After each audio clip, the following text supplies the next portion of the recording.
Hello. Occasionally I get comments under my videos along the lines of, that's it, Britain has fallen.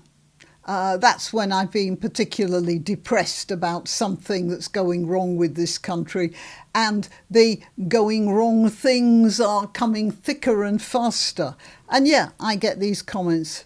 Britain's fallen. Look, mate, it's not possible to fall when you are already on the floor. I don't know how you could describe one worse thing than another, but it's nothing to do with fallen, I'm afraid, anymore. We are already down. Right, I'm going to be talking about this guy here who's been convicted of burning a Koran. I'm Granniopteryx. Please like this video. Well, as unpleasant as the subject is, as frightening as the subject is, please like, share it and subscribe. And again, if you're on YouTube, remember subscriptions sort of fall off the edge of the desk every so often, so just check you still are. And, well, it doesn't quite cover it, but the money I earn for this generally just covers part of the expenses I have looking after my horses. So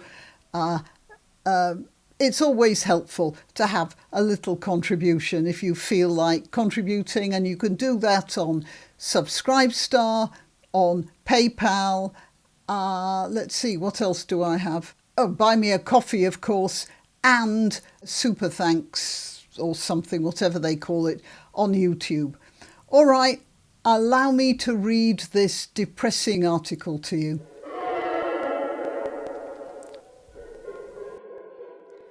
So it says here, courts reviving blasphemy laws after convicting man who burnt Koran. And that's a lie. It's a complete lie to start with, because the courts aren't reviving the blasphemy laws. If they were reviving the blasphemy laws, then he would have been prosecuted and convicted for burning the Bible. And there is nothing you could say to me that would reassure me that was going to happen. No, you could take a stack of Bibles and burn them in front of Westminster Abbey, and the most you'd probably get would be a conviction for littering.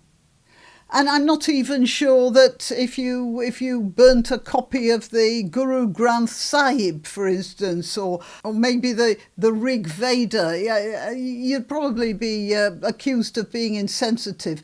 But I doubt you'd end up being convicted in court. So it's not blasphemy laws. It's laws to do with a specific religion. And in fact, what's going on is we are not reviving blasphemy laws. We are instituting Demi laws, the legal framework of demitude, which you might, hang on, I suppose some of you will know about demitude. Because in Islam, you see, you are only fully human, entitled to human rights, if you are a Muslim male. A Muslim female, somewhat less so, and a dhimmi even less than that. Dhimmis were granted protection by the Islamic State. So what happens is, technically, as a dhimmi, which are Christians and Jews, and there's another couple of protected ones that don't exist anymore, for a specific reason, because the Muslims eventually just suffocated them. Christians and Jews were not obliged to go to the army, the Muslim army. So this is the technical reason, and because of that, they then had to pay a tax which paid for their protection. It was protection money, very similar to the sort of protection money that people would, and maybe still do, pay to gangsters in various cities in the West. And it's called a poll tax, but it's not a limited tax. So, for instance, a particularly generous caliph might say the tax is like I don't know what, 5% of the income of any dhimmi. But if that particular caliph happened to need a lot of money and was not that moral about it, that caliph could say 95% of the dhimmi's income is jizya, the tax on being a dhimmi. So it was a completely arbitrary and, well, as unfair taxation system. But that isn't the worst of it. Not only were dhimmis often driven into the most horrendous poverty by the greed of the rulers, but also there were certain social restrictions which they have here, and legal limitations. So, for instance, a dhimmi, and this is the important bit here, were often expected to display humility and deference to Muslims, including lowering their gaze, giving way on roads, and not speaking unless permitted. That is, not speaking unless spoken to. So any law that applied, say, to a Muslim man, if it was some sort of a punishment, it would be far worse for a dhimmi. So, for instance, if a Muslim man hit a dhimmi, there might be a small fine to pay. If a dhimmi hit a Muslim, that could be a death sentence. And it depended on the area, of course. They were often restricted in the legal system. They couldn't testify against a Muslim in court. They were prohibited from publicly displaying symbols of their faith. And there were other things which were displayed. For instance, I think in certain parts of the Muslim world, Jews and Christians had to wear odd shoes or silly hats. In fact, I think the idea of the Jewish star, which the Nazis picked up, was something taken from at least one dhimmi practice in part of the Muslim world.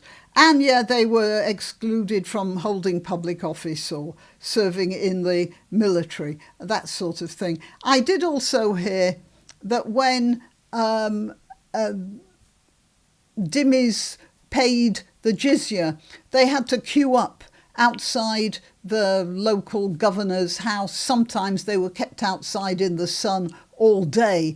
And then when they paid the tax, because it was all collected and brought by one representative and just handed over, the governor was supposed to humiliate them. Sometimes the governor would just say something, you know, like, you consider yourself humiliated.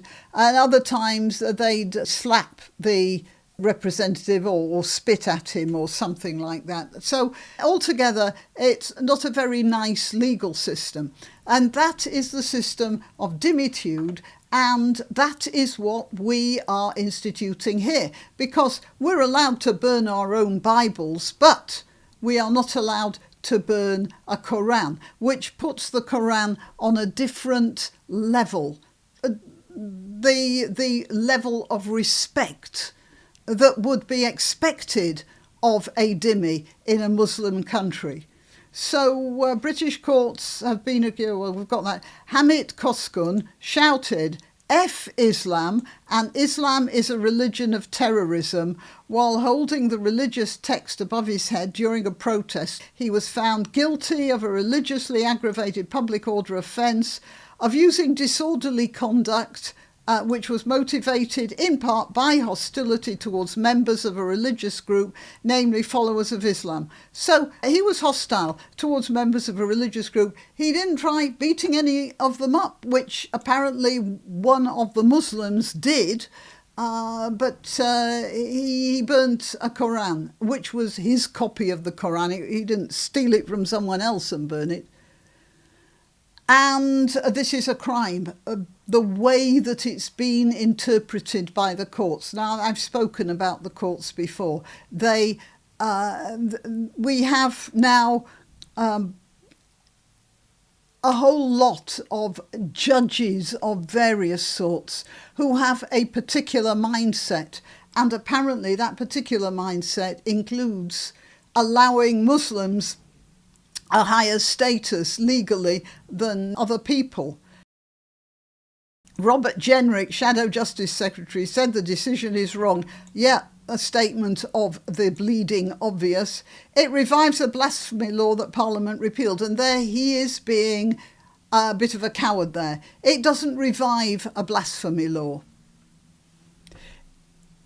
It institutes a dimitude law, and that's something else altogether. In a statement after the verdict, Koskin said the decision was an assault on free speech. Yep, that would deter others from exercising their democratic right to protest.